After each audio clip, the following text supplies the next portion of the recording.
The scent of pine and autumn chill hung in the night air. As Eleanor Grace jolted awake, her heart pounding against her ribs. Something had pulled her from sleep, a presence that lingered at the edges of her awareness. The cabin creaked around her, familiar, yet suddenly alien in the darkness. Moonlight spilled through thin curtains, casting silver patterns across her bedroom floor. She sat up, clutching the quilt to her chest, listening. There it was again, a whisper of movement outside her window, too deliberate to be the wind.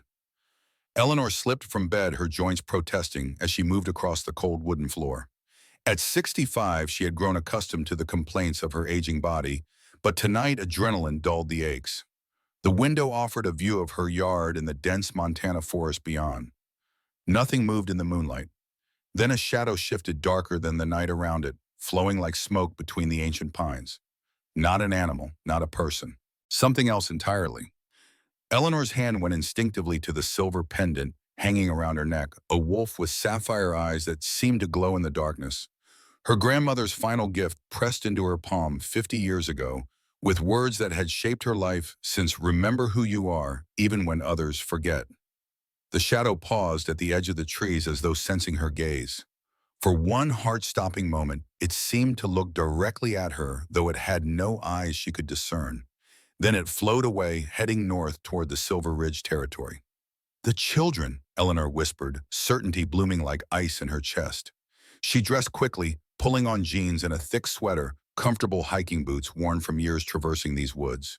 The silver pendant she tucked beneath her clothes, its familiar weight a comfort against her skin. From beneath her bed, she retrieved an old leather satchel filled with herbs and remedies passed down through generations. Tonight she would need every bit of knowledge her grandmother had shared. 10 years had passed since Eleanor had moved to this remote cabin after retiring from 40 years as an emergency room nurse. 10 years of solitude, of healing herbs and quiet contemplation. 10 years of watching from the periphery as the Silver Ridge Pack conducted their business in the valley below, never quite accepting her presence but tolerating it out of some ancient respect for her grandmother. The pack didn't know she watched them, didn't know she had learned their patterns and rituals, didn't know she had grown fond of the triplets, the alpha's children, who sometimes wandered near her garden under the watchful eyes of their caretakers. Those children were in danger now. Eleanor felt it with the same certainty she had felt when a patient was about to crash during her nursing days. Some instincts transcended rationality. The forest welcomed her as she stepped from her porch, ancient trees standing sentinel in the moonlight. Eleanor moved with purpose, following paths only her feet remembered. Her breath fogged in the autumn air as she descended toward the valley where the Silver Ridge Pack made their home. Sarah had been the first pack member to speak to Eleanor, a young woman with kind eyes, who occasionally brought supplies when winter storms made the mountain roads impassable. It was Sarah who had tentatively invited Eleanor to the summer solstice celebration 3 months ago, an invitation Eleanor had politely declined. The weight of so many eyes, so many judgments had seemed unbearable then. Tonight, fear for the children overcame such hesitations. The main house came into view, a sprawling structure of stone and timber that housed the core family of the pack. Lights still burned in several windows despite the late hour. Something was amiss. Eleanor paused at the tree line, observing. Warriors patrolled the perimeter, their movements tense and alert. Through an open window, she caught fragments of urgent conversation. "Perimeter breach, eastern border. Alpha wants everyone on alert." A diversion? The realization struck Eleanor with sudden clarity. Whatever threatened the children wasn't coming from the east. She circled west, keeping to the shadows, grateful for the dark clothing that helped her blend into the night. The children's wing was on this side of the house, separated slightly from the main structure, with large windows overlooking a garden. Security focused elsewhere, these windows now stood vulnerable. A flicker of movement caught her eye. The same shadow she had seen earlier, flowing like smoke across the garden toward the children's windows. Up close, it seemed more substantial, a darkness that absorbed the moonlight around it.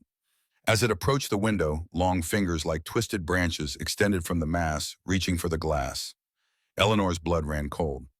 The creature emanated ancient malevolence, something far beyond the natural world she knew.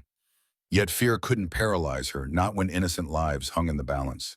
Decades of emergency medicine had taught her to act despite terror, to function when others froze. She reached into her satchel fingers, finding the small pouch her grandmother had prepared long ago. Against those who hunt in darkness, the old woman had said, never explaining further. Inside, dried wolfsbane flowers mixed with rowan berries, salt, and silver shavings bound together with strands of white horsehair. Eleanor moved silently across the garden, keeping to the shadows. The creature had pried the window open slightly, its unnaturally long fingers slipping through the gap. From inside came the soft sounds of children sleeping, unaware of the horror reaching for them. With practiced movements, Eleanor prepared the protection ritual. A small silver knife, another of her grandmother's relics, sliced across her palm. She allowed 3 drops of blood to fall onto the herb mixture, whispering words taught to her decades ago, their meaning lost to time but their power undimmed. Blood of my blood, light in darkness, shield against shadow. The mixture began to glow with soft blue light, illuminating her weathered hands. Without hesitation, Eleanor tossed the pouch through the narrow window opening. A high, thin scream like winter wind through dead branches pierced the night. The shadow creature recoiled from the window, its form twisting in agony as blue light spread like water, forming a barrier around the children's room. Eleanor pressed herself flat against the wall as the thing dropped to the ground, its body contorting unnaturally. Up close, she could see it was vaguely humanoid, but wrong in every way. Limbs too long, skin like bark eyes, like empty holes in a withered face. It turned those hollow eyes toward her, and Eleanor felt her soul grow cold. Human, it hissed the word, formed by a mouth that seemed to crack open in its face. Little light carrier, you should not interfere in matters beyond your understanding. Eleanor's body trembled, but she forced herself to stand straight, the silver pendant burning against her skin, giving her courage. 40 years of facing down death in emergency rooms had taught her to master her fear. I understand enough, she said, her voice steadier than she felt. You won't touch those children. The creature laughed, a sound like breaking glass. The Alpha King's precious pups. Do you think he will thank you, human? Do you think he even sees you? The truth in those words stung, but Eleanor pushed the pain aside, scoffing, I don't do it for thanks. Then why? It asked, tilting its head at an impossible angle. Because they're innocent, she answered simply. And because I can. The creature moved towards her, its body flowing like smoke. Then you will die in their place. A fair exchange.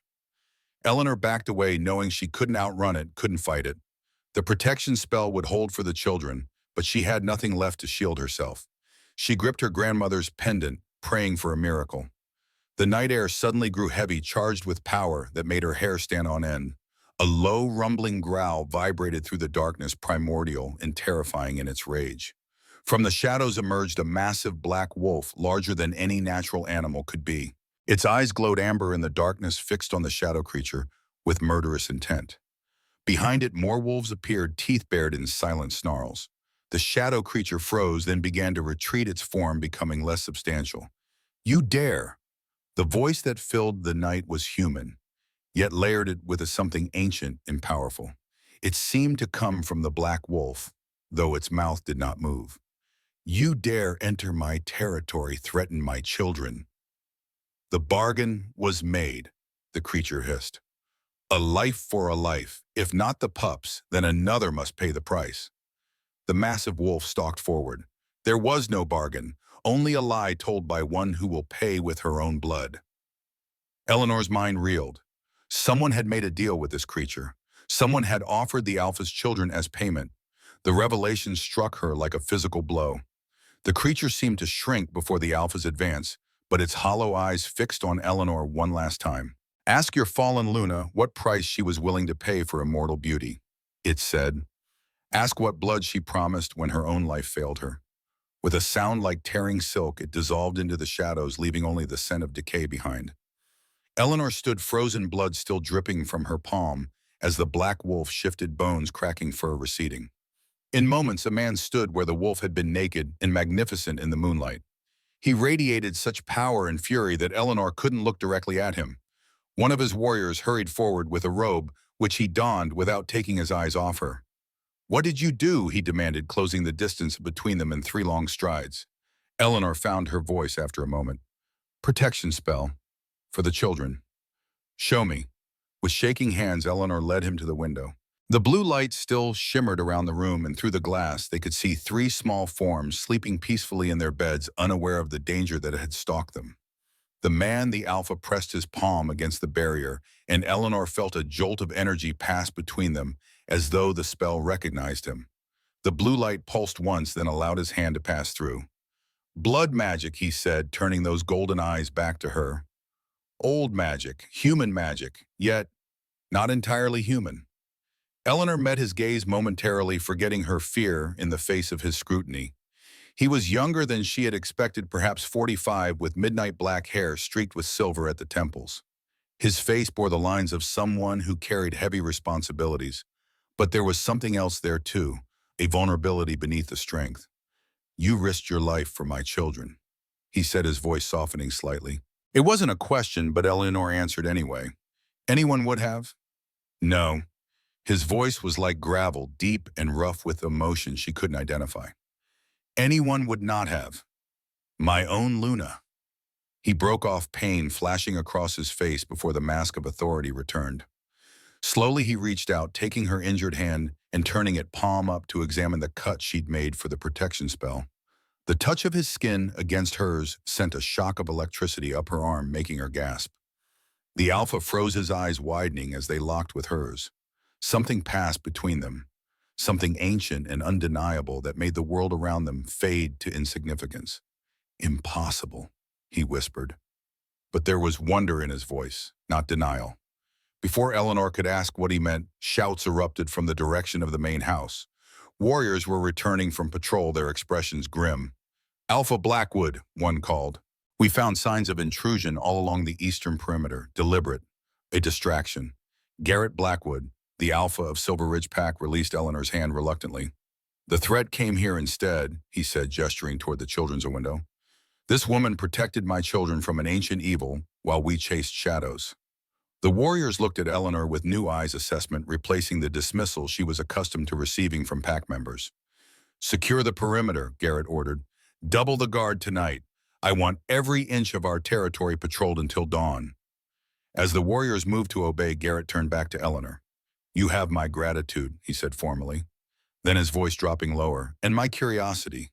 Few humans possess knowledge of such protections, fewer still the power to invoke them." Eleanor glanced toward the still glowing window. "My grandmother taught me, for emergencies." "Your grandmother must have been extraordinary." A small smile touched Eleanor's lips. "She was." "The children will sleep safely now." "The protection will hold until morning," Eleanor confirmed. "It's anchored by my blood and intent." Garrett studied her face with an intensity that might have been uncomfortable if Eleanor hadn't spent decades being studied by desperate patients seeking reassurance. "You're Eleanor Grace," he said finally, "the woman who lives alone in the cabin at the edge of our territory." Surprise flickered across her features. "You know me." "I know of you. My packmate Sarah speaks highly of you, and my children mention the kind woman with silver hair who sometimes gives them honey candies when they wander too close to her garden." Heat touched Eleanor's cheeks. "They're good children, curious, bright. And now in your debt, as am I." Garrett glanced toward the house. "It's late. We have much to discuss, but it can wait until morning." "Will you stay? I have questions about what happened here tonight, about what that creature said." Eleanor hesitated. She had maintained her solitude for a decade, venturing into town only when necessary, interacting with the pack even less. To stay in their stronghold surrounded by wolves who viewed humans with suspicion at best, yet the children might still be in danger. And the shadow creature had spoken of a bargain, a promise of blood. She needed to understand what threat still hung over these innocents. "I'll stay," she said finally, "but I can sleep in a chair in the children's room." "To maintain the protection?" Something like respect flickered in Garrett's eyes. "As you wish, Sarah will bring you what you need." The next hour passed in a flurry of quiet activity. Sarah appeared, her kind face creased with worry that softened to gratitude when Garrett explained what Eleanor had done. She brought blankets, water, and a first aid kit for Eleanor's cut hand, fussing over her with genuine concern. The children slept through it all, their small faces peaceful in slumber. Jack, Lucas, and Emma, 6-year-old triplets who had lost their mother 2 years earlier in what the pack called an accident, though the shadow creature's words now cast doubt on that explanation. Eleanor settled into a comfortable rocking chair near the window, her satchel of remedies at her feet, the blue glow of her protection spell casting gentle light across the room. Garrett had left to organize the pack's defenses, but his presence lingered in her mind, as did the strange jolt of connection when he had touched her hand. Sarah paused at the door before leaving.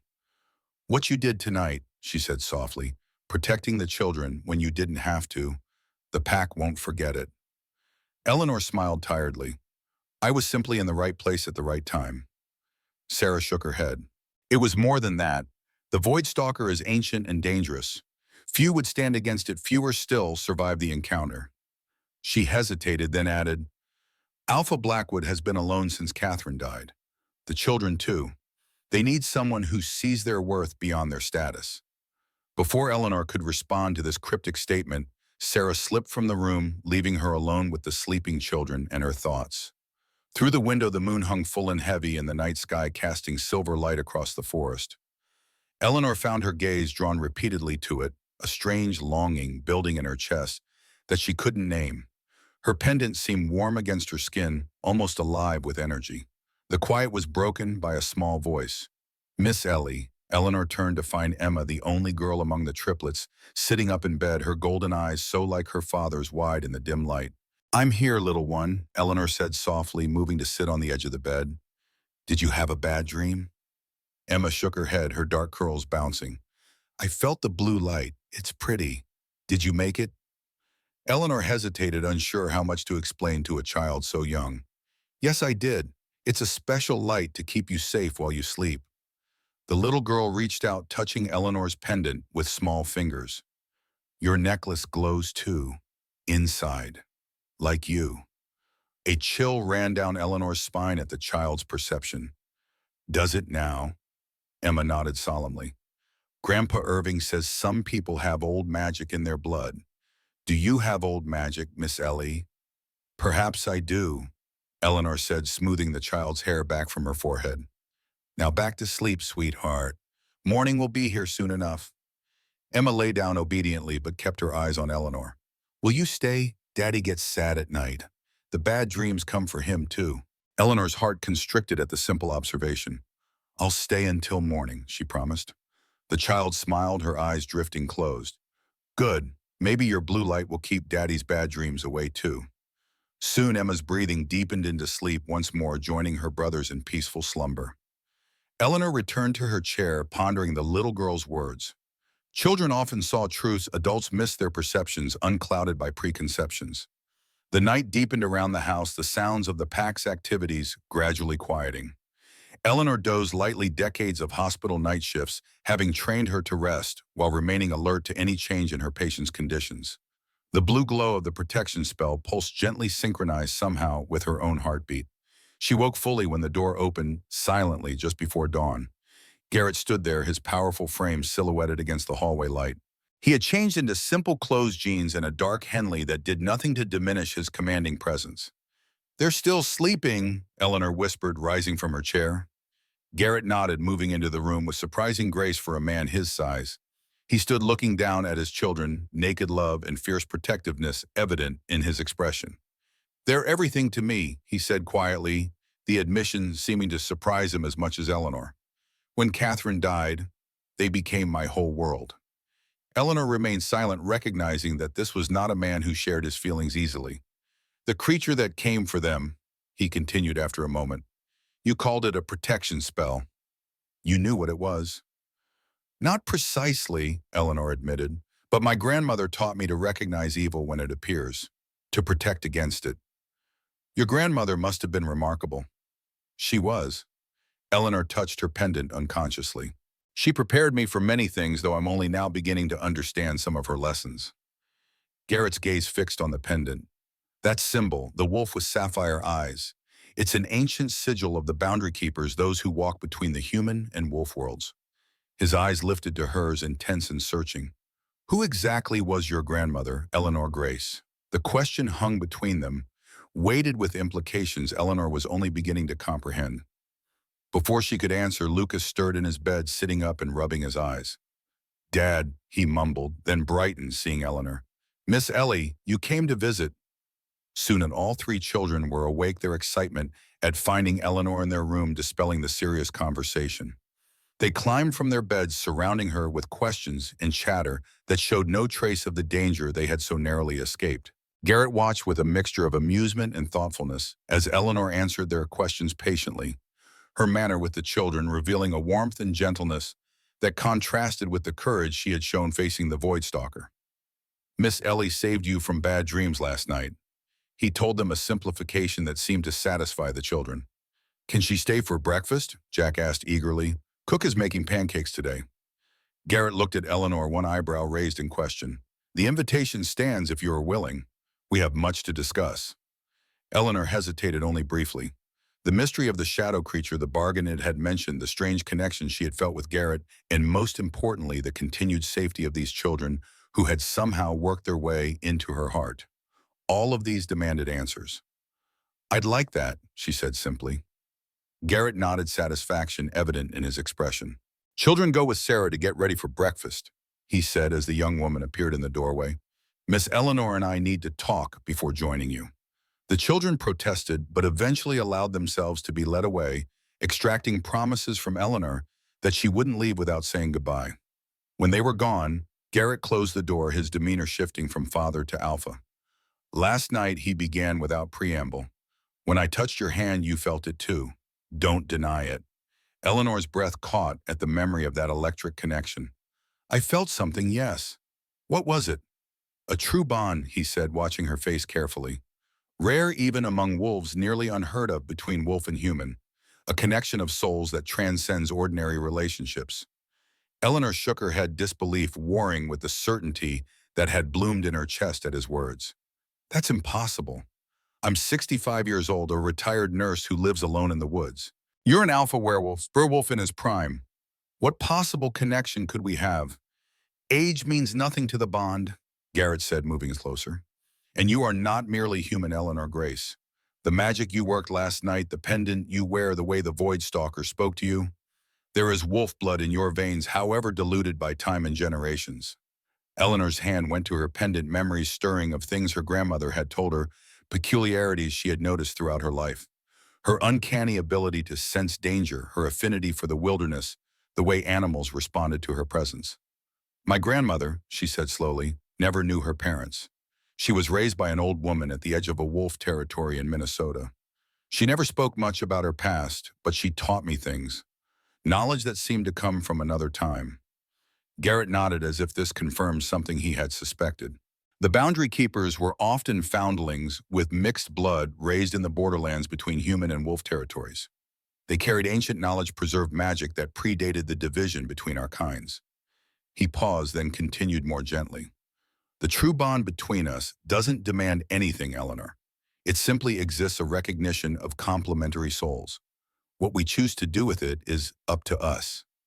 Eleanor studied him, this powerful man who led his pack with strength, yet spoke to her with respect, who clearly adored his children, who had lost his mate, and carried that grief visibly in the shadows behind his eyes. "What do you propose we do?" she asked finally. "First," he said, "I ask you to stay at least until we understand the threat that still hangs over my children." The Void Stalker spoke of a bargain made by Catherine, my late wife. "I need to know what deal she struck and with what consequences." And after that, something like hope flickered in his golden eyes. "After that, we see where the bond leads us. No expectations, no demands, just possibility." Eleanor thought of her quiet cabin, the solitude she had wrapped around herself like armor after retiring. It had been peaceful, but if she was honest with herself, it had also been lonely. Here was an opportunity for something she had never expected to find again at her age. Purpose. "I'll stay," she said, "for the children's sake, and to understand what's happening." Relief softened Garrett's features. "Thank you." He hesitated, then added, "There's an elder I want you to meet, Irving Steele. He's been with the pack for nearly 2 centuries and knows more about the old ways than anyone living. If anyone can help us understand the Void Stalker and this bond between us, it's him." Eleanor nodded, thinking of Emma's words the night before. "Grandpa Irving says some people have old magic in their blood." "I look forward to meeting him," she said.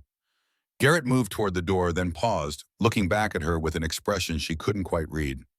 "Last night you faced an ancient evil without hesitation to protect children you barely know. Whatever comes next, Eleanor Grace, know that you have earned my respect and the respect of my pack.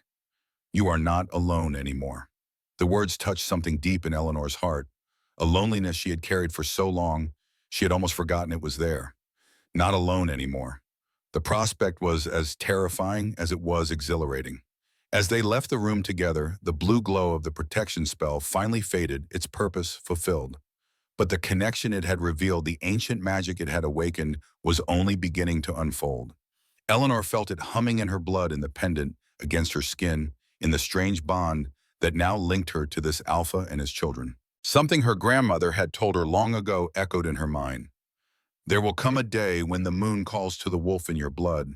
When that day comes, do not be afraid. It is not an ending, but a beginning. The moon had called, and Eleanor had answered. Morning light streamed through tall windows as Eleanor followed Garrett into the main dining hall of the Silver Ridge house. Conversation faltered at their entrance, dozens of eyes turning to assess the human woman who walked alongside their alpha with such quiet confidence. Eleanor felt the weight of their stares, but kept her chin up, decades of commanding respect in chaotic emergency rooms having prepared her for scrutiny. The hall itself was impressive, a vast space with vaulted ceilings supported by massive timber beams. A long table dominated the center, surrounded by smaller tables where pack members gathered for the morning meal.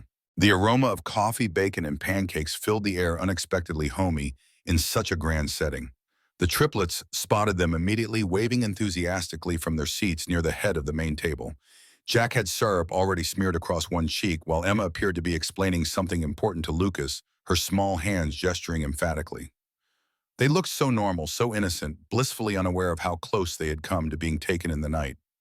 "Miss Ellie," Emma called out, patting the empty seat beside her. "We saved you a place." Garrett's hand touched Eleanor's lower back, lightly guiding her forward. That simple contact sent another jolt of awareness through her, the strange bond between them humming like a plucked string. From the slight pause in his movement, she knew he had felt it too.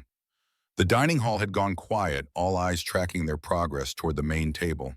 Eleanor heard whispers, caught fragments of speculation about her presence, about what had happened in the night.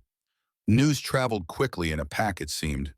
"Everyone," Garrett spoke as they reached the head of the table, his voice carrying effortlessly through the hall. "This is Eleanor Grace. Last night she protected my children from an ancient threat while we were distracted elsewhere. She has agreed to stay with us while we investigate this danger. She will be accorded every respect." The formal introduction carried unmistakable authority. This was not a request, but a command. Eleanor saw varying reactions across the gathered, attuned emotions as ranging from curiosity to respect to lingering suspicion. She understood their wariness.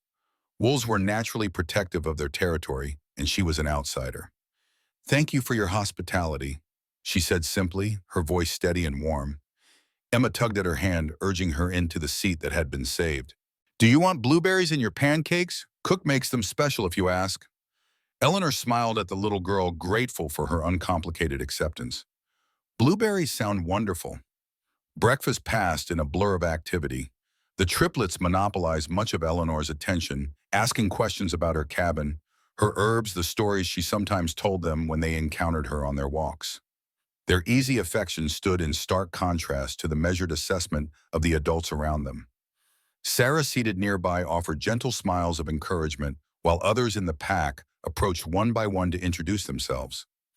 Each seemed to be forming their own opinion of the human woman their alpha had brought into their midst.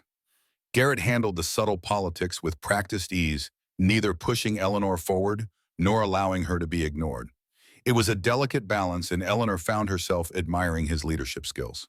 This was a man accustomed to managing complex social dynamics, to weighing the needs of many against the desires of individuals.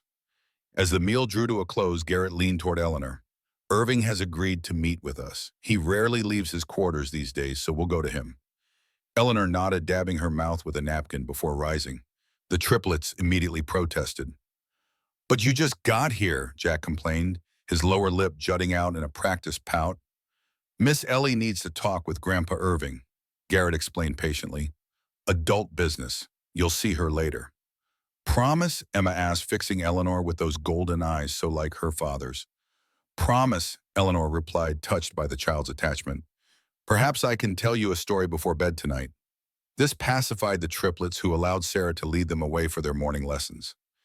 Eleanor watched them go, surprised by how quickly they had worked their way under her defenses. She had never had children of her own, a consequence of career choices and circumstances, but had always felt a special connection to her younger patients during her nursing years. "This way," Garrett said, guiding her toward a corridor that led deeper into the house. "Irving's quarters are in the east wing. It's quieter there." The hallway they traversed was lined with photographs and portraits, a visual history of the Silver Ridge Pack. Eleanor slowed, drawn to the images. Recent color photographs gave way to older black and white ones, then to painted portraits of stern-faced individuals from earlier eras. All shared similar features, many with Garrett's golden eyes or strong jawline. His ancestors, she realized. The Alpha bloodline. "Your family has led this pack for generations," she observed. Garrett nodded, pride evident in his bearing. "Since 1784, when my ancestor Gabriel Blackwood established Silver Ridge as a sanctuary during the early westward expansion. The humans were beginning to push into traditional territories. Gabriel saw that we needed to adapt or perish." "A visionary," Eleanor said. "A pragmatist," Garrett corrected with a faint smile. "A quality that seems to run into the family." They turned down another corridor, this one quieter and warmer than the rest of the house. Gentle light filtered through stained glass windows, casting pools of color across the polished wood floor. The air carried the scent of old books, leather, and something medicinal that reminded Eleanor of her grandmother's remedies. At the end of the hallway stood an ornate door carved with images of wolves running beneath a full moon. Garrett knocked once, then opened it without waiting for a response. "He's expecting us," he explained as Eleanor hesitated. "His hearing isn't what it once was." The room beyond was a scholar's paradise, walls lined with bookshelves that stretched from floor to ceiling, each shelf crammed with volumes ranging from modern hardcovers to ancient leather-bound tomes. A massive desk occupied one corner, its surface covered with open books, magnifying glasses, and handwritten marked notes. Near the windows, arranged to catch the morning light, sat several comfortable chairs surrounding a small table, and there, ensconced in what was clearly his habitual seat, sat Irving Steele. Eleanor's first impression was of fragility.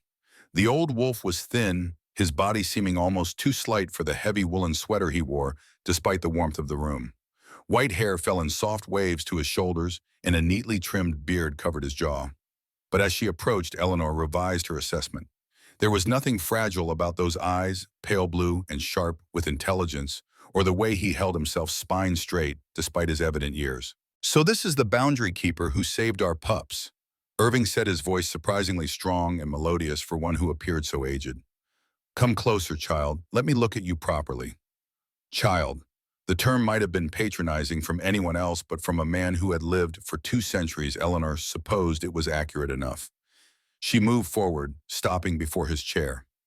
Irving studied her with unabashed interest, those pale eyes missing nothing. "You have her look about you," he said finally, "around the eyes and mouth.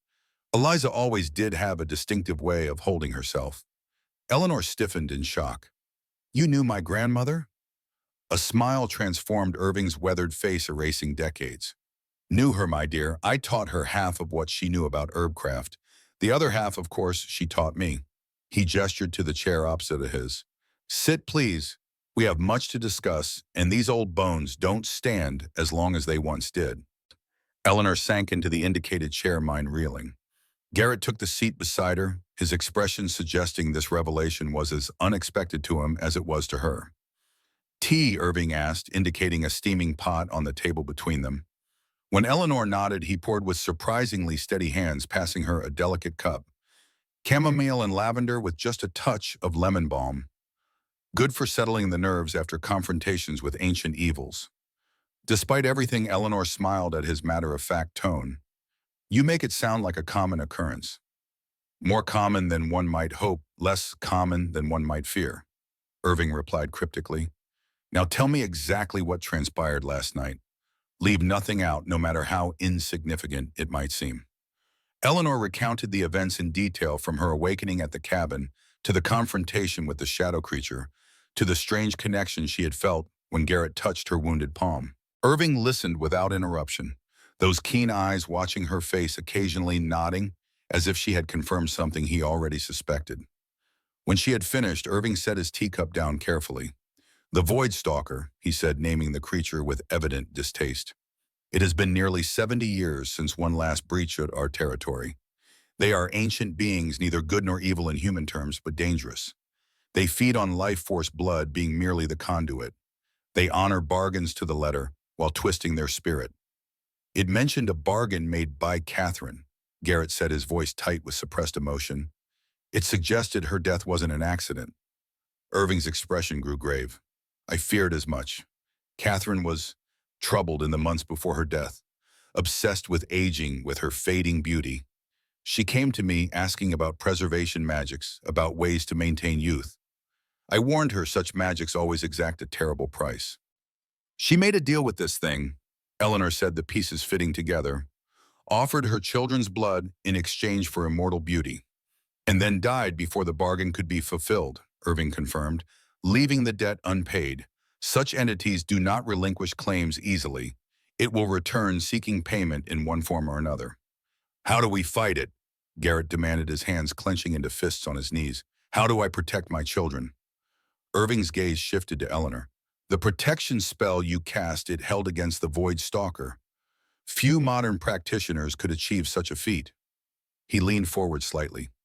"Tell me, child, what do you know of your heritage? What did Eliza share with you?" Eleanor touched her pendant unconsciously. "Very little directly. My grandmother raised me after my mother left when I was 4. She taught me about herbs, about healing, about the old ways of connecting with nature. But she never spoke of my grandfather or her own parents. When she gave me this pendant before she died, she only said to remember who I was even when others forgot." Irving nodded as if her words confirmed a theory. "Eliza was protecting you. Mixed blood sometimes faces prejudice from both worlds. She thought it better you live fully in one than be caught between two." "Mixed blood," Eleanor repeated slowly. "You're saying my grandfather was a werewolf." "More than that," Irving said, glancing at Garrett. "Your grandfather was Gabriel Blackwood's youngest son, Julian. He fell in love with Eliza during a time when such unions were forbidden. They fled together, disappeared for many years. When Eliza returned, she carried an infant, your mother, but Julian was gone, presumed dead in the territorial wars." Eleanor felt as if the floor had dropped away beneath her. She looked at Garrett, seeing the same shock in his golden eyes. "We're related," she said numbly. "Distantly," Irving assured her. "Fifth cousins at most. Julian was from a branch of the family that diverged from Garrett's direct line over a century ago. The true bond wouldn't have formed otherwise. Such connections avoid close blood relations by their very nature." Garrett seemed to be processing this revelation, his expression shifting from shock to thoughtful consideration. "This explains the bond, the connection we felt. Eleanor carries Blackwood blood, however diluted." "Indeed," Irving said. "Blood calls to blood, especially in times of danger. Your children share this lineage, which is why Eleanor sensed the threat to them, why her protection magic works so effectively." Eleanor tried to reconcile this new understanding of herself with the identity she had carried for 65 years. She was human, had always thought of herself as completely human, yet apparently she carried the blood of werewolves of this very pack. It explains so much her affinity for healing, her comfort in solitude, her connection to the natural world. "Why didn't she tell me," she asked softly, "all those years, all those lessons, and she never once mentioned this part of my heritage?" Irving's eyes softened with compassion. "The times were different then, Eleanor. Mixed bloods were hunted by certain factions, both human and wolf. Eliza's silence was protection. She taught you what you needed to know to survive, to harness your gifts without drawing attention to your nature. And my mother, did she know? She knew. It's why she left. The burden of knowledge was too heavy for her to bear." Eleanor absorbed this feeling, and old pain resurfaced, then fade as understanding replaced abandonment. Her mother had been scared, overwhelmed by a reality she couldn't face. It didn't excuse her leaving, but it made more sense than the vague explanations her grandmother had offered. "Last night," Garrett said, bringing the conversation back to immediate concerns, "Eleanor's magic protected my children. Can it be expanded to shield the entire pack?" Irving considered this. "Potentially, though, it would require significant power. Boundary magic draws strength from the practitioner's life force. To shield an entire territory would be taxing." "I'm willing to try," Eleanor said firmly. if it means protecting the children and the pack. Irving studied her with those keen eyes. Your grandmother would be proud of the woman you have become, Eleanor Grace. She always believed you would find your way back to your heritage when the time was right. A knock at the door interrupted them. Sarah entered, her expression apologetic. I'm sorry to disturb you, Alpha, but the council has assembled. They're asking for you and Miss Grace. Garrett frowned. I didn't call a council meeting. Elder Marion did, Sarah explained, naming one of the senior pack members Eleanor had been introduced to at breakfast. After what happened last night, the council feels they need to be informed of the threat and any plans to address it. Garrett's jaw tightened, but he nodded. Very well. We'll be there shortly. When Sarah had gone, he turned to Irving. Politics, he said, the word heavy with resignation. The council serves an important purpose, but their timing leaves something to be desired. Irving's lips curved in a knowing smile. Leadership was ever thus young Alpha, a constant balance between action and consultation. Go face them together, show a united front. I'll continue researching the Voidstalker, see if I can find more effective countermeasures. Eleanor rose, smoothing her borrowed clothes nervously. She had changed after breakfast into attire Sarah had provided, simple jeans and a soft sweater that fit reasonably well despite being intended for someone younger.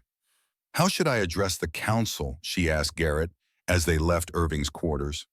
Honestly, he replied, they'll respect straightforward answers more than any attempt at politics. They're concerned about the pack's safety, as they should be. The council chamber was smaller than Eleanor had expected, an intimate room with a round table that seated 12. Large windows overlooked the forest, allowing natural light to fill the space. 10 individuals were already seated when they arrived, ranging in age from perhaps 30 to well into their 70s. Eleanor recognized several from breakfast, including Marion, a stern-faced woman with silver-streaked auburn hair, who sat directly opposite the two empty chairs clearly meant for Garrett and herself. Conversation ceased as they entered. Garrett took his seat with the easy confidence of one accustomed to authority, gesturing for Eleanor to take the place beside him. She did so, back straight, hands folded calmly in her lap, meeting the assessing gazes around the table without flinching. Alpha, Marion began formally. We've called this meeting to address the events of last night and the continuing threat to our pack. Rumors are circulating. It would be best if the council heard the full account directly. Garrett nodded, then proceeded to describe what had happened, from the diversionary breach at the eastern border to Eleanor's intervention with the Voidstalker. He spoke clearly and concisely, neither dramatizing nor minimizing the danger. When he mentioned the creature's reference to Catherine and a broken bargain, Eleanor noted several council members exchanging significant looks. And you believe this human woman's magic can protect us? Asked an older man, his tone skeptical, but not dismissive. Eleanor Grace carries the blood of the Blackwood line, Garrett replied, causing a ripple of surprise around the table. Irving has confirmed her lineage. She is descended from Julian Blackwood, who was lost in the territorial wars. This revelation changed the atmosphere in the room. Several council members leaned forward, studying Eleanor with new interest.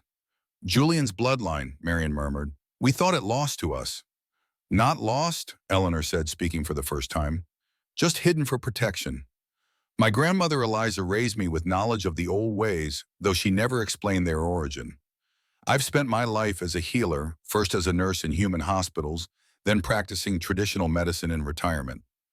A healer's path, nodded a middle-aged woman with kind eyes. Appropriate for one of mixed blood. The boundary keepers were often healers, able to work with both human and wolf physiologies. What I want to know, interjected a younger man with a prominent scar across his cheek, is how we fight this Voidstalker. If it's coming for the Alpha's children, it's a threat to the entire pack. We're researching countermeasures, Garrett said. Irving is environmenting old texts. Eleanor's protection magic proved effective last night, and we're exploring ways to extend that protection more broadly. And what of this true bond between you and Miss Grace? Marion asked, her piercing gaze moving between them. Several pack members noticed the energy exchange when you touched last night. Such bonds are rare and significant. Eleanor felt heat rise to her cheeks, surprised that this intimate connection had become a matter of council discussion. Garrett, however, seemed unperturbed.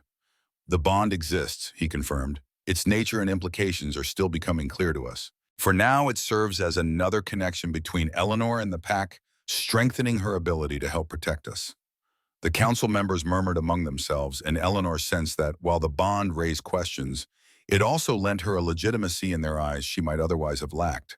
Pack politics were clearly complex with traditions and expectations she was only beginning to understand. The meeting continued for another hour with detailed discussions of security measures, patrol schedules, and the potential for support from allied packs if needed. Throughout, Eleanor was impressed by the council's pragmatism and Garrett's leadership. Despite their initial wariness, they accepted her presence and potential contribution without dwelling on her outsider status. The safety of the pack, particularly the children, overrode other concerns. When they finally emerged from the council chamber, Eleanor felt emotionally drained but satisfied with the outcome. The council had agreed to her continued presence in the pack house and supported the research into combating the Void Stalker. "You handled that well," Garrett commented as they walked toward the main hall. "The council can be intimidating even to those raised in pack politics." "I've faced hospital boards and emergency room crises," Eleanor replied with a small smile. "Different contexts, similar dynamics. People concerned about those in their care trying to make the best decisions with limited information." Garrett studied her with newfound appreciation. "You continue to surprise me, Eleanor Grace." Before she could respond, a commotion erupted ahead of them. Sarah appeared running down the corridor, face pale with alarm. "Alpha," she called, "come quickly. Something's happened to the children." Eleanor's heart lurched as they hurried after Sarah toward the playroom where the triplets spent their mornings. Inside, they found Emma sitting on the floor, her small body trembling, while her brothers hovered anxiously nearby. Their teacher, a young woman named Lisa, was attempting to comfort the little girl without success. "She just started shaking," Lisa explained worriedly. Then she began talking strangely, saying she could see shadows coming. Garrett knelt beside his daughter, taking her small hands in his. "Emma, sweetheart, Daddy's here. What's wrong?" Emma's golden eyes seemed unfocused, looking at something none of them could see. "They're in the trees," she whispered, "watching us, waiting. They want to take us away, like the Shadow Man said." Eleanor felt a chill at the child's words. She moved to Emma's other side instinct, guiding her actions. "Emma," she said gently, "it's Miss Ellie. Can you tell me what you're seeing?" Emma's gaze shifted toward Eleanor, recognition slowly dawning. "Miss Ellie," she breathed, "you have the blue light. It keeps the shadows away." "Oh, that's right," Eleanor said soothingly. "The blue light protects you. Can you show me where the shadows are?" The little girl pointed toward the window. "In the forest. They're waiting for night. They think we can't see them, but I can." Eleanor exchanged a glance with Garrett, concern mirrored in his eyes. "She's sensitive," she murmured. "Psychically gifted, perhaps, if she carries the boundary blood as I do." Garrett nodded in understanding. "Emma has always been different, more aware of things others don't see." Catherine dismissed it as an overactive imagination. Eleanor turned back to the child. "Emma, I'm going to check if there really are shadows in the forest. Will you help me?" Emma nodded solemnly. Eleanor removed her pendant, the silver wolf with sapphire eyes, and placed it gently in the little girl's palm. "Hold this for me. It will help you focus and stay safe while I look." Well, with the child occupied, Eleanor moved to the window, extending her senses as her grandmother had taught her so many years ago. She had rarely used this ability, finding it overwhelming in populated areas. But here, focused on the forest, she let her awareness expand beyond normal perception. At first, she detected nothing unusual, just the natural energy of the woodland. Then, as she concentrated harder, she felt it, a wrongness, a cold void in the living tapestry of the forest. Not one, but several points of unnatural emptiness waiting just beyond the tree line. "She's right," Eleanor said quietly, returning to Garrett's side. "There's something out there. Not the Void Stalker itself, I think, but smaller entities of similar nature. Scouts, perhaps." Garrett's expression hardened. "I'll double the patrols, bring everyone inside the main compound before dusk." He touched Emma's hair gently. "You did well, little one. You helped us see the danger." Emma looked up at her father, her trembling subsiding. "The bad things won't get us." "No, sweetheart. We won't let them." His gaze met Eleanor's, determination evident. "Miss Ellie and I will protect you." "With the blue light," Emma said, some of her usual brightness returning. "With the blue light," Eleanor confirmed, reclaiming her pendant and placing it around her own neck once more. "And many other kinds of protection, too." The rest of the day passed in a flurry of activity. Garrett organized the pack's defenses, positioning warriors strategically around the property, bringing in those who lived in outlying cabins. Eleanor divided her time between researching with Irving and preparing protective herbs and poultices. By late afternoon, she had created dozens of small protection pouches, similar to the ones she had used the previous night, distributing them to be placed at windows and doorways throughout the main house. The work was exhausting but fulfilling, giving her a sense of purpose she hadn't felt since retiring from nursing. Here her knowledge was valued, her abilities recognized. The pack members who had viewed her with suspicion at breakfast now approached with respect, asking questions about the protections, offering assistance where they could.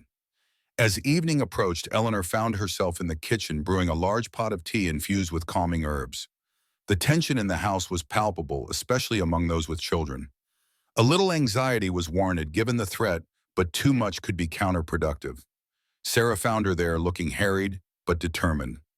"The Alpha is asking for you. He's in the war room with the senior warriors planning for tonight."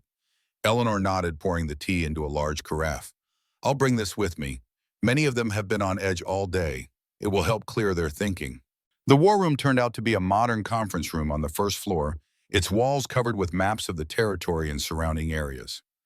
Garrett stood at the head of a long table, surrounded by a dozen of his most trusted warriors, discussing patrol rotations and communication protocols. He looked up when Eleanor entered, relief evident in his expression. "Eleanor," he said, gesturing her forward, "I was just explaining your assessment of the entities Emma sensed." She set the carafe and cups on a side table before joining him at the map. "I believe they're lesser servants of the Void Stalker sent to scout our defenses. They lack the power of their master, but share its nature, existing partly in our world and partly in shadow." "Can they breach the house?" asked the scarred warrior from the council meeting. "Not if the protections hold," Eleanor replied. "The pouches I've distributed create a barrier against shadow entities. They should prevent anything of their nature from crossing thresholds or windows." "Should?" another warrior questioned skeptically. "No defense is absolute," Eleanor acknowledged, "but these are ancient protections proven effective against such threats for centuries. Combined with your physical security, they create layers that would be difficult to penetrate." Garrett nodded approvingly at her candid assessment. "We prepare for the worst while hoping for the best. 4-hour patrol rotations, 2-person teams, no one goes alone. All children remain in the central wing tonight with both magical and physical protection." The meeting continued as they refined plans, considering contingencies, ensuring everyone understood their roles. Throughout, Eleanor was struck by the seamless integration of traditional pack security with her magical protections. These wolves were pragmatic, willing to use whatever tools would keep their people safe. As night fell, the pack gathered for dinner in the main hall, a more subdued affair than breakfast had been. Children sat close to their parents', conversations were quieter, and many glanced frequently toward the darkened windows. The triplets insisted on sitting with Eleanor and Garrett, sensing the tension but finding comfort in their presence. "Will you tell us a story tonight, Miss Ellie?" Lucas asked as they finished their meal. "You promised." "I did promise," Eleanor agreed, meeting Garrett's gaze over the children's heads. "And I always keep my promises."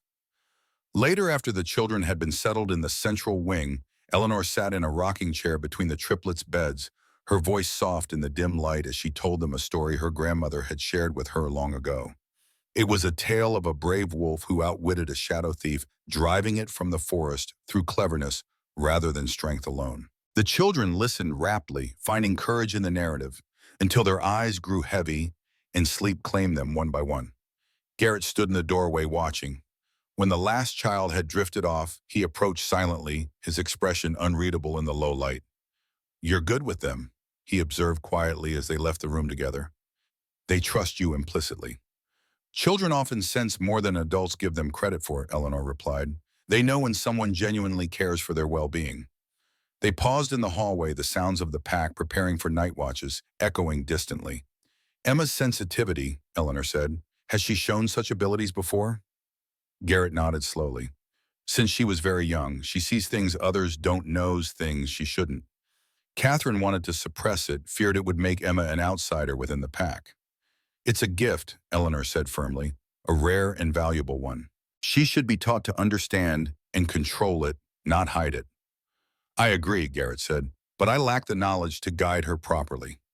"Catherine." He trailed off, pain evident in his expression. Eleanor understood. His mate had kept secrets, made terrible choices that now endangered their children. Whatever love they had shared was now tainted by betrayal. "I could work with Emma," she offered tentatively. "My grandmother taught me some techniques for managing sensory abilities. They helped me during my nursing career when emotions and energies could become overwhelming in hospital settings." Gratitude shone in Garrett's eyes. "I would appreciate that. Emma needs guidance from someone who understands what she's experiencing." A comfortable silence fell between them, broken only when a young warrior approached to report that the first patrol rotation had begun. As he departed, Eleanor found herself studying Garrett's profile, noting the strength evident in his bearing, but also the weight of responsibility he carried. An alpha's duty was never simple, especially one with children to protect. "You should rest," he said, catching her gaze. "Tomorrow may bring new challenges." "As should you," she countered. "A tired alpha makes poor decisions." A smile touched his lips. "Advice I give others, but rarely follow myself." "Then perhaps you need someone to remind you occasionally." The words slipped out before she could reconsider them, more familiar than she had intended. Rather than taking offense, Garrett's smile deepened. "Perhaps I do." The moment stretched between them, charged with unspoken possibilities. The true bond hummed gently, a connection neither had sought, but both were beginning to value. Then reality intruded as Sarah appeared at the end of the hallway, her expression urgent. "Alpha Irving is asking for both of you. He says it's important." They found the old wolf in his quarters, surrounded by ancient texts, his eyes bright with discovery despite the late hour. "I believe I've found something," he said without preamble as they entered. "A ritual of containment used against a void stalker nearly 4 centuries ago in Scotland."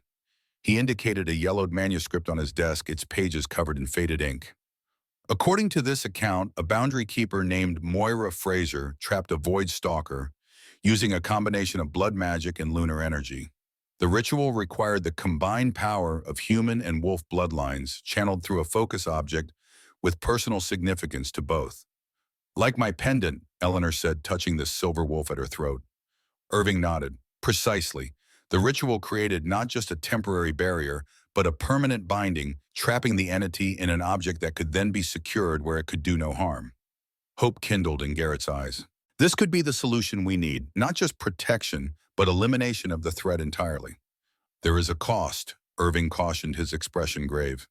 "Such magic demands sacrifice. Moira Fraser survived the ritual, but lost her connection to her wolf heritage.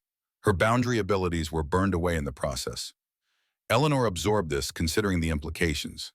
To lose the heritage she had only just discovered, the abilities she was only beginning to understand.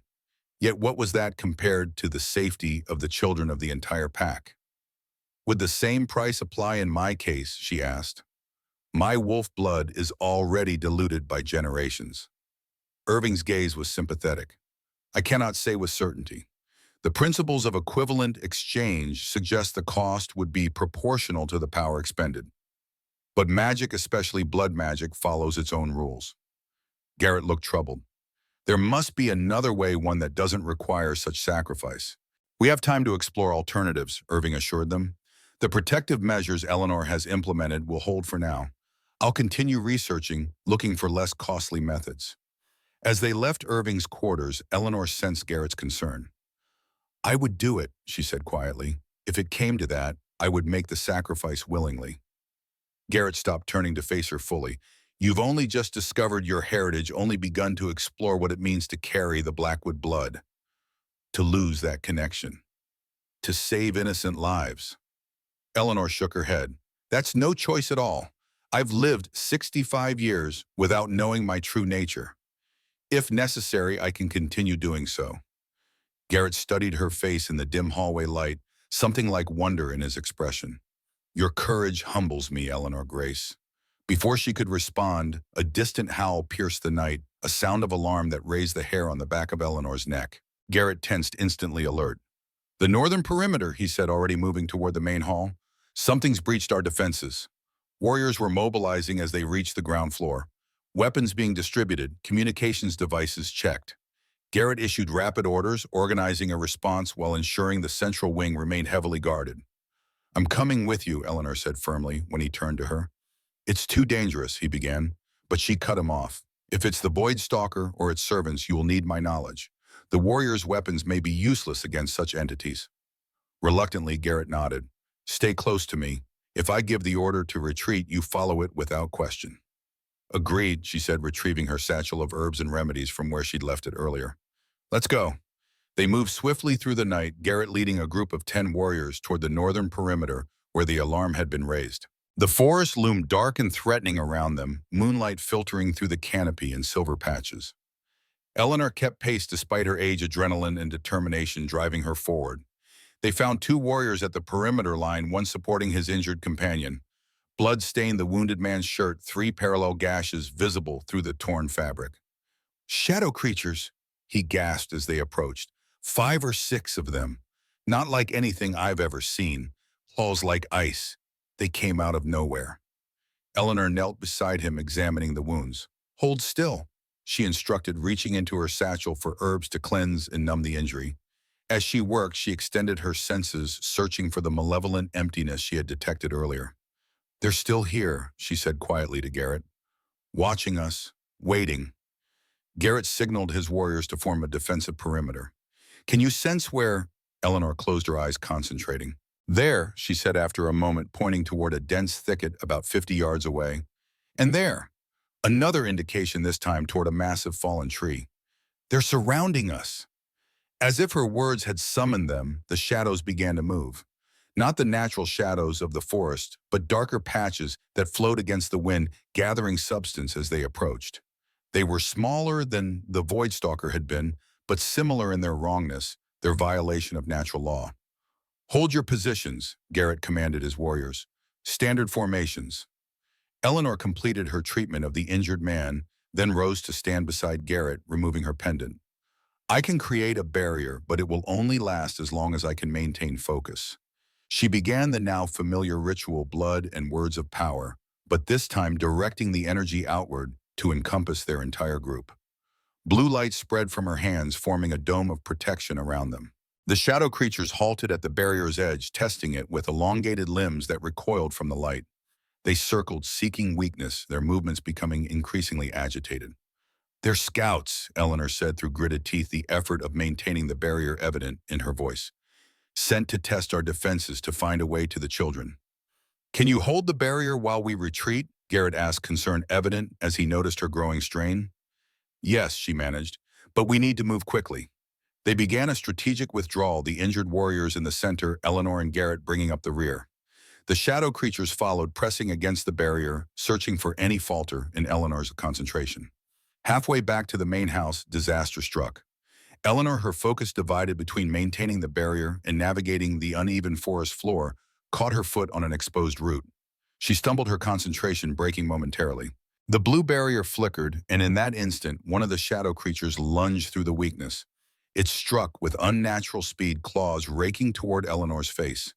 Garrett moved faster, intercepting the attack with his own body. The creature's claws tore through his shirt, drawing blood across his chest. He roared in pain and fury, shifting partially, his hands becoming claws that tore through the shadow entity, dispersing it into wisps of darkness. Eleanor recovered her balance, reinforcing the barrier just as the other creatures tried to exploit the breach. The renewed protection drove them back, but the damage was done. Garrett's wounds smoked slightly, the edges of the gashes turning an alarming gray color. Poison, Eleanor gasped, recognizing the supernatural infection. We need to get back now. The warriors closed ranks around them, moving with greater urgency toward the safety of the main house.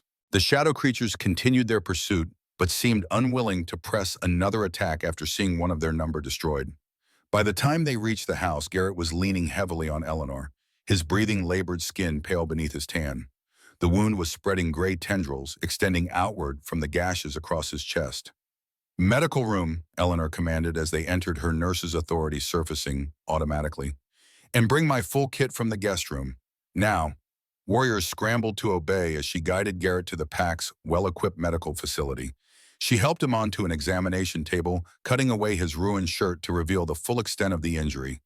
Shadow poison, she murmured, examining the wound with professional detachment despite her inner turmoil.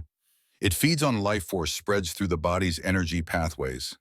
Can you treat it? Sarah asked from the doorway, her face pale with worry. Yes, Eleanor said, with more confidence than she felt. But I'll need space and quiet, keep everyone out except those bringing my supplies. As Sarah left to enforce this directive, Eleanor turned back to Garrett. His golden eyes were clouded with pain but still alert. This will hurt, she warned him. Shadow poison must be drawn out, not just treated superficially. He managed a tight smile. Do what you must. Eleanor began the delicate process of treating the supernatural wound, combining her nursing knowledge with her grandmother's teachings. She cleansed the physical injury first, then prepared a poultice of herbs specifically formulated to counter dark energies. As she worked, she hummed softly an ancient melody her grandmother had taught her, focusing her intent through sound as well as touch. The most difficult part came last. Shadow poison had to be drawn out through the same pathways it had entered. Eleanor placed her hands directly on Garrett's chest, one on either side of the wound, and closed her eyes, seeking the energy channels beneath his skin. There it was, a cold wrongness flowing through his natural warmth. Eleanor directed her own energy downward, creating a pathway for the poison to follow. The process was excruciating for both of them, Garrett's muscles tensing against the pain, Eleanor's face beating with sweat as she absorbed and neutralized the toxic energy. Minutes stretched into an hour as she worked, drawing out the poison bit by bit, transferring it into a crystalline bowl of salt water where it dissipated harmlessly. Finally, when the last traces had been extracted, Eleanor opened her eyes to find Garrett watching her with an expression of profound gratitude. Thank you, he said simply. Eleanor nodded, too exhausted for words. The effort had drained her completely, leaving her lightheaded and weak. As she tried to step back from the table, her knees buckled. Garrett, despite his own condition, moved with werewolf speed to catch her before she fell. You've done enough, he said, helping her to a chair beside the examination table. More than enough. Eleanor leaned back, closing her eyes briefly. The shadow creatures gone, came Irving's voice from the doorway. Retreated when they lost their connection to you, Garrett. It seems they were specifically targeting the Alpha, trying to incapacitate our leadership. The old wolf entered the room, his keen eyes assessing both patients. The Void Stalker grows more strategic, he observed grimly. First reconnaissance, then an attempt to remove our strongest defender. It's escalating its efforts. The children, Garrett asked, sitting up despite his injury. Safe, Irving assured him. The central wing remains secure both physically and magically. But this attack confirms what we suspected. The entity won't be satisfied until it claims what it believes it's owed. Eleanor opened her eyes, determination overcoming her exhaustion. Then we need to be ready when it comes. Not just with defenses, but with a way to end this threat permanently. Irving nodded, his expression grave but resolute. I'll continue researching the containment ritual. There may be ways to modify it to reduce the personal cost. And I'll work with the warriors, Garrett added, developing strategies to combat these shadow servants effectively. As Irving departed to return to his research, Eleanor found herself alone with Garrett. He reached out, taking her hand in his. You saved my life tonight, he said quietly. You saved mine first, she reminded him with a small smile, when you intercepted that creature's attack. His fingers tightened around hers. I acted on instinct, the thought of you being harmed. He shook his head, unable to complete the sentence. The bond, Eleanor suggested. More than that, I think. His golden eyes held hers, earnest and unguarded. In just 2 days you become essential to this pack, to my children. To me. The admission hung between them, honest and undemanding. Eleanor felt something shift within her heart, a lifetime of professional detachment and solitary independence, giving way to new possibilities. Rest now, she said gently, squeezing his hand before releasing it. Tomorrow will bring new challenges. As she left the medical room, Eleanor paused in the hallway, touching her pendant thoughtfully. The path ahead was unclear, fraught with danger and difficult choices. The Void Stalker would return stronger and more determined. The ritual Irving had discovered might require sacrifices she was only beginning to understand the value of. Yet for the first time in many years, Eleanor didn't feel alone in facing the unknown. She had found connection here, purpose, perhaps even belonging. Whatever came next, she would face it alongside Garrett, in his pack, her newfound family. With that thought warming her, despite her exhaustion, Eleanor made her way toward her room, preparing herself for the battles yet to come. Dawn broke over the Silver Ridge territory, pale light filtering through morning mist that clung to the forest floor like ghostly fingers. Eleanor stood at the window of her guest room, watching as night reluctantly surrendered today. She had slept little, her mind churning with all she had learned, all that was at stake. The attack the previous night had made the threat painfully real, the shadow poison that had nearly claimed Garrett a stark reminder of what they faced. Her hands still tingled from drawing out that poison, from channeling dark energy through her own body before dispersing it safely. Such healing took a toll, and Eleanor felt the weight of her 65 years in the ache of her muscles, the heaviness of her bones. Yet beneath the physical exhaustion burned a fierce determination that age had not diminished. A soft knock at her door interrupted her contemplation. Sarah entered at her acknowledgement, carrying a tray with coffee and breakfast.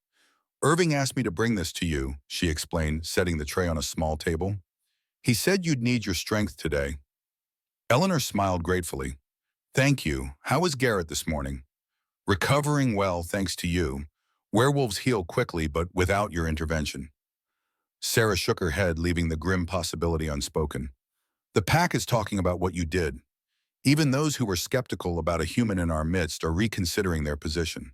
"I'm not entirely human, it seems," Eleanor said wryly, pouring coffee into a delicate cup. The rich aroma helped clear the fog of fatigue from her mind. Sarah hesitated, then said, "If I may ask, how does it feel? Learning about your heritage, so suddenly discovering abilities you never knew you had." Eleanor considered the question, appreciating its thoughtfulness. "Disorienting," she admitted. "Like opening a door in a familiar house and finding a room that wasn't there before. Everything I thought I knew about myself is still true, but incomplete." She sipped her coffee, finding it prepared exactly as she preferred. "At the same time, it explains so much. Little mysteries and oddities throughout my life suddenly make sense." Sarah nodded, understanding in her eyes. "The children are asking for you, especially Emma. She's been drawing pictures all morning of what she calls the blue light lady." This brought a smile to Eleanor's face. "I'll come see them after I've eaten and spoken with Irving. There's much to prepare for." After Sarah departed, Eleanor ate quickly, then dressed in clothes that had been provided for her, simple but well-made garments that suited her practical nature. The silver pendant, her grandmother's final gift, seemed heavier around her neck today, its significance magnified by all she had learned. She found Irving in his study, surrounded by ancient texts and modern notebooks filled with his spidery handwriting. The old wolf looked as though he hadn't slept at all, but his pale blue eyes remained sharp and alert. "Ah, Eleanor," he greeted her. "I've been expecting you. How are you feeling after last night's healing work?" "Tired but functional," she replied honestly, taking the seat he indicated. "Have you made progress with the containment ritual?" Irving's expression grew solemn. "The principle of equivalent exchange cannot be circumvented entirely. To bind something as powerful as a void stalker requires significant energy." He leaned forward, his voice lowering. "However, I believe I've found a way to distribute the cost, to share the burden, so it doesn't fall entirely on you." Hope kindled in Eleanor's chest. "How?" "The true bond between you and Garrett creates a channel through which energy can flow in both directions. If he willingly participates in the ritual, his werewolf vitality could supplement your boundary magic, potentially preserving your connection to your heritage." Eleanor considered this. "Would it put Garrett at risk?" "Some risk, yes," Irving acknowledged. "He would experience significant pain and temporary weakness. But unlike you, he wouldn't risk losing an essential part of himself." It was a better option than Eleanor had dared hope for, though still not without cost. "Have you discussed this with him?" "Not yet. I wanted your thoughts first, as you would still bear the greater burden." Eleanor nodded, appreciating his consideration. "I'm willing if he is. When should we attempt this?" "The ritual would be most powerful under the full moon," Irving said, consulting an astronomical chart on his desk, "which fortunately or unfortunately, depending on your perspective, is tonight. The Void Stalker will be at the height of its power, but so will our countermeasures." As Irving explained the ritual in greater detail, Eleanor found herself studying the old wolf with new eyes. There was something he wasn't telling her, some shadow behind his careful explanations. She had spent decades reading patients' faces, learning to recognize when information was being withheld. "Irving," she said, gently interrupting his explanation of the ritual circle, "what aren't you telling me?" The old wolf paused, his weathered face revealing nothing for a long moment. Then he sighed, shoulders dropping slightly, as if a weight had settled more firmly upon them. "You have her perception as well," he said with a sad smile. "Eliza could always tell when I was holding something back." He rose from his chair, moving to a locked cabinet in the corner of his study. From it, he withdrew a small wooden box intricately carved with symbols similar to those on Eleanor's pendant. "I've known since the moment you arrived that this day would come," he said, returning to place the box on the table between them. "The Voidstalker's appearance, your discovery of your heritage, the true bond with Garrett, none of these are coincidences." Eleanor felt a chill that had nothing to do with the temperature of the room. "What do you mean?" Irving opened the box, revealing a smaller version of Eleanor's pendant, a silver wolf with sapphire eyes. Though this one showed signs of great age, the silver tarnished in places, the eyes dulled. "This was your grandmother's," he said softly, "given to her by Julian Blackwood when their bond was recognized. I was there that day as witness and guardian." "You were more than that to her," Eleanor said, sudden understanding dawning. "Weren't you?" Irving's eyes met hers, ancient and filled with memories. "I was her teacher, her protector, and yes, her friend. When she fled with Julian, I helped create the story that they had disappeared together. In truth, I knew where they were all along. I visited them, continued her training, watched your mother grow." "Why didn't you tell me this yesterday?" "Some truths require the right moment," Irving replied, "and some sacrifices must be made willingly with full knowledge." Eleanor's instincts flared. "What sacrifice, Irving? What aren't you telling me about tonight's ritual?" The old wolf was silent for a long moment, his gaze drifting to the window to the forest beyond.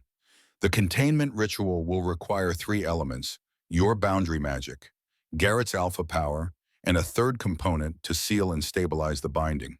"And that third component?" "A willing sacrifice," Irving said simply. "Someone who exists between worlds, who has seen enough time pass to value what truly matters.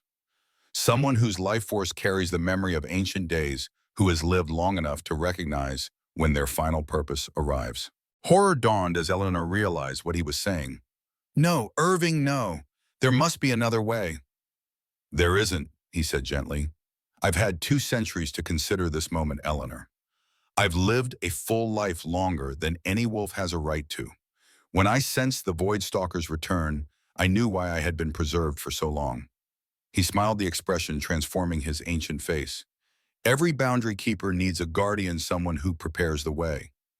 I was your grandmother's, and now, at the end, I am yours." Eleanor felt tears burning behind her eyes. "You can't ask me to accept this." "I'm not asking," Irving said firmly. "I'm informing you of what will happen. The choice is already made, has been made for longer than you have been alive." He reached across the table, taking her hands in his.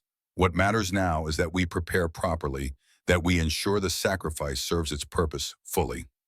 Before Eleanor could respond, a knock came at the door. Garrett entered, his powerful presence filling the room instantly. One look at their faces told him something significant had transpired. "What's happened?" he asked, gaze moving between them. Irving released Eleanor's hands, turning to face the Alpha. "I was just explaining the final component of the ritual to Eleanor. It's time you knew as well." As Irving repeated his explanation, Eleanor watched Garrett's expression shift from confusion to denial to grim understanding. The Alpha had known Irving his entire life. The old wolf had been elder advisor and teacher to generations of Blackwoods. "There must be another option," Garrett insisted when Irving finished. "If there were, don't you think I would have found it in 2 centuries of searching?" Irving replied mildly. "The laws of magic are immutable, Garrett. A binding of this magnitude requires life force freely given. It cannot be taken, only offered." The three sat in heavy silence, each processing the weight of what lay ahead. Finally, Eleanor spoke. "If this is truly the only way, then we must ensure it succeeds," she said, her voice steady despite the ache in her heart. "We owe Irving that much." Garrett's jaw tightened, but he nodded in agreement. "What do we need to do?" Irving's expression lightened, as if relieved that the hard truth had been spoken. "First, we prepare the ritual site. Then we lure the Voidstalker to the stone circle at midnight. And then," he smiled faintly, "I fulfill my purpose." The preparations took the remainder of the day, a flurry of activity that left little time for dwelling on what was to come. Eleanor divided her time between assisting Irving with the ritual components and spending precious moments with the triplets, especially Emma. The little girl seemed to sense the gravity of the situation, her golden eyes solemn as she sat beside Eleanor in the garden, learning simple exercises to help control her sensitivity. Like this, Emma asked, closing her eyes and breathing deeply as Eleanor had shown her. Perfect, Eleanor affirmed. When the world feels too big, too loud, you can always return to your breath. It's your anchor. Emma opened her eyes, studying Eleanor with uncanny perception. You're sad, she said simply. Eleanor didn't deny it. Yes, sweetheart. Sometimes even grown-ups feel sad.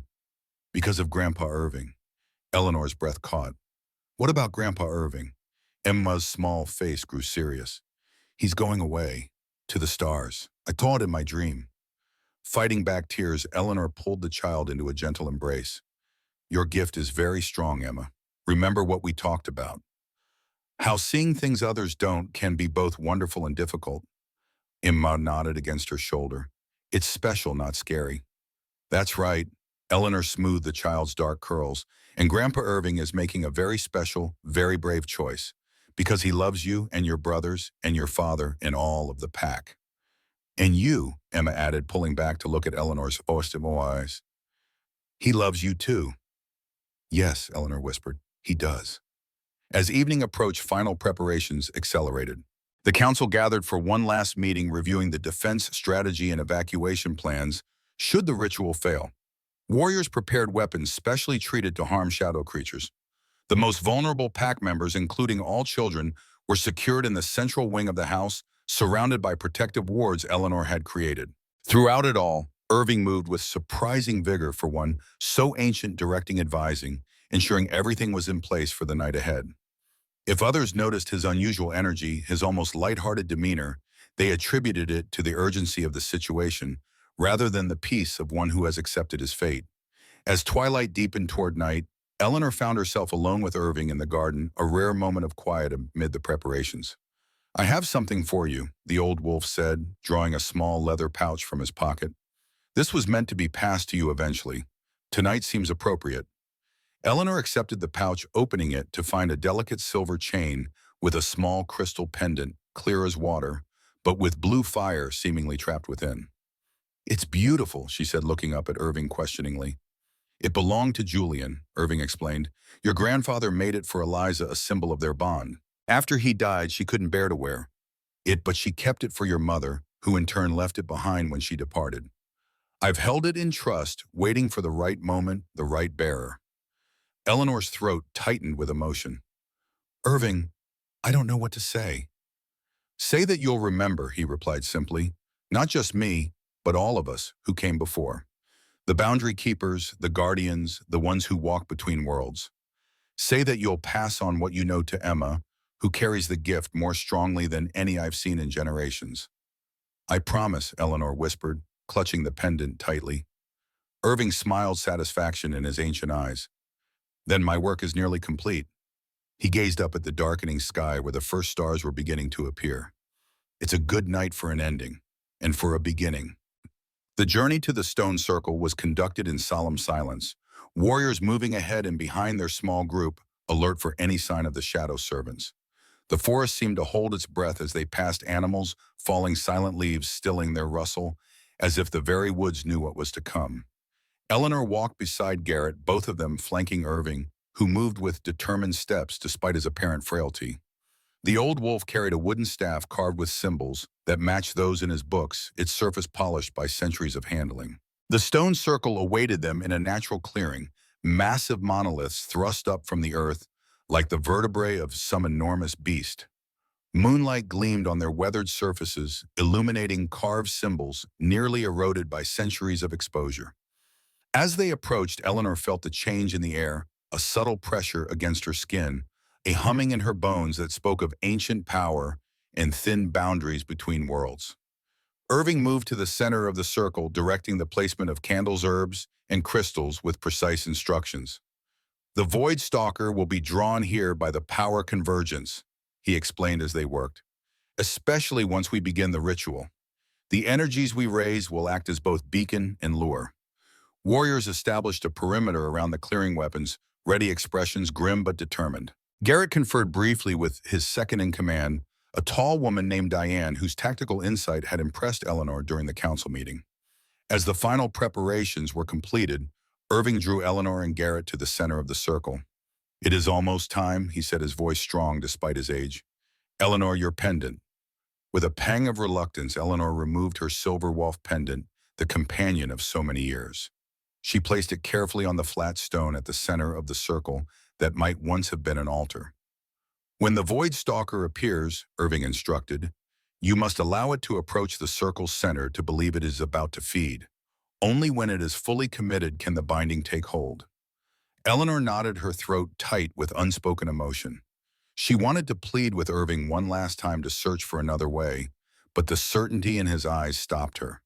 This was a path he had accepted long ago, perhaps even before she was born. The moon climbed higher, its light intensifying as it approached the zenith. Eleanor felt the power building around them within her, a pressure seeking release. Her heritage, so recently discovered, sang in her blood, recognizing this place, this moment, as something it had been waiting for. "Irving," Garrett said suddenly, his voice rough with emotion, "the pack owes you a debt we can never repay." The old wolf smiled, genuine affection in his pale eyes. "You have led with wisdom and strength, Garrett Blackwood. Your ancestors would be proud. Now take your position. It begins." As if summoned by his words, a cold wind swept through the clearing, carrying the scent of grave dirt and rotting leaves. The moonlight dimmed as if something were drawing the illumination into itself, consuming it. At the edge of the trees, darkness gathered, coalescing into a form taller and more substantial than the shadow servants they had faced before. "It's here," Eleanor whispered, her heart pounding against her ribs. The Void Stalker stepped into the clearing, its form more defined than during their previous encounter. It appeared almost human now, though wrongly proportioned, limbs too long, torso too narrow, head tilted at an impossible angle. Its eyes remained hollow pits in a face like weathered bark, but they fixed unerringly on the silver pendant gleaming in the moonlight. "Boundary Keeper," it hissed, the words forming in the air rather than emerging from its semblance of a mouth. "Wolf Alpha, you invite me to this place of power. Unwise." "We offer an alternative," Garrett replied, his voice steady despite the unnatural cold emanating from the entity. "A new bargain to replace the one Catherine broke." The Voidstalker paused, hollow eyes shifting to Garrett. "The bargain was not broken, merely delayed. The mother died before payment was complete. The debt remained. 3 young lives rich with potential. Alpha blood sweet and potent." Eleanor stepped forward, drawing the entity's attention. "Blood has been spilled already," she said, indicating the wounds on Garrett's chest, still healing from the shadow poison. "Alpha blood freely given in defense of what is his. Would this not satisfy your claim?" The creature tilted its head, further bones crackling audibly with the movement. "Interesting. A partial payment, perhaps, but insufficient for the power promised. The bargain requires completion." "Then complete it with me," Eleanor said firmly. "I carry the Blackwood blood, diluted but authentic. I offer it freely in exchange for releasing all claims on the children." The Voidstalker drifted closer, its form shifting and flowing like smoke, given temporary substance. "Your blood, Boundary Keeper. Old and wise, touched by magic and experience. Valuable, yes. But in what quantity? How much would you surrender?" "Enough to satisfy honor," Eleanor replied carefully. "But not life itself, a tithe freely given." The entity considered this, its hollow eyes never leaving Eleanor's face. "Show me this offering. Let me taste its quality before agreeing to your terms." This was the moment of greatest danger Irving had warned. The entity must believe itself on the verge of feeding, must come fully into the circle seeking sustenance. Only then could the binding ritual trap it completely.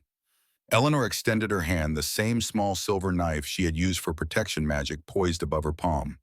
With deliberate slowness, she drew the blade across her skin, allowing blood to well up, gleaming black in the moonlight.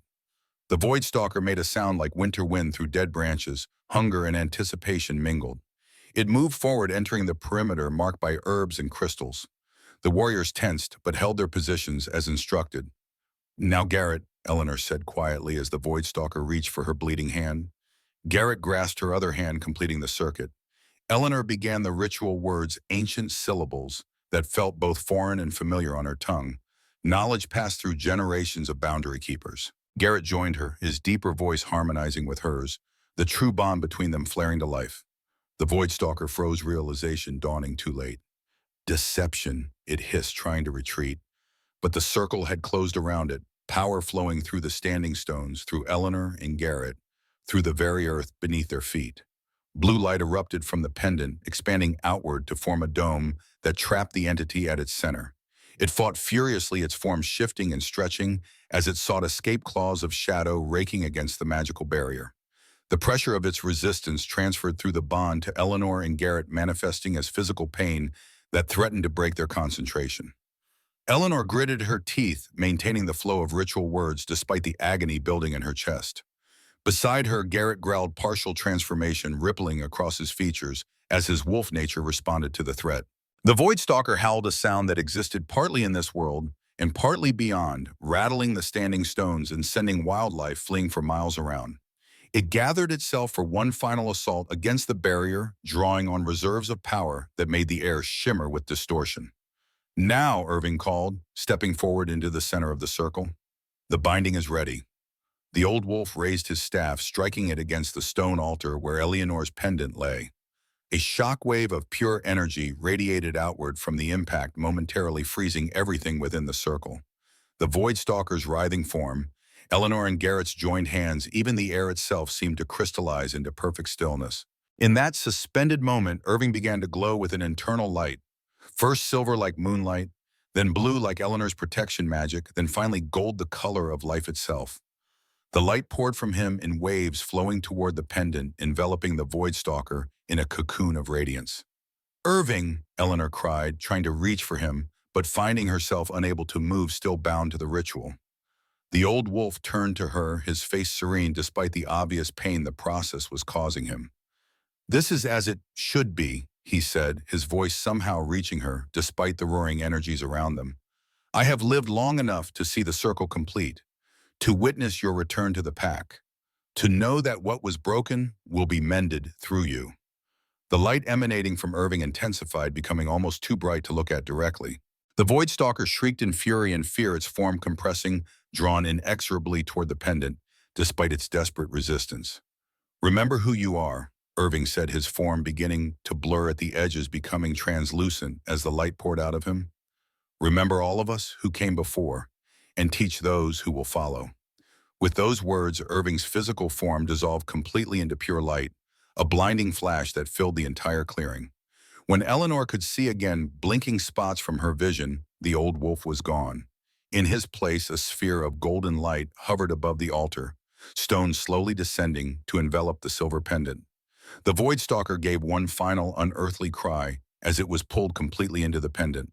The blue protection dome collapsed, the golden light faded, and sudden silence fell over the stone circle. Eleanor stumbled forward, catching herself against the altar stone.